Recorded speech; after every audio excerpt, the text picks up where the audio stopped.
Kalungkutan ay lagi na lang, kasiyahan ay minsan lang makamtan. O buhay,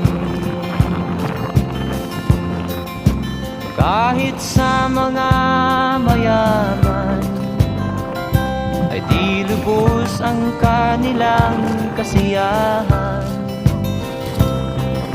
Sa buhay ng mahirap ay gayon din, lalo pat kay dami mong mga utang.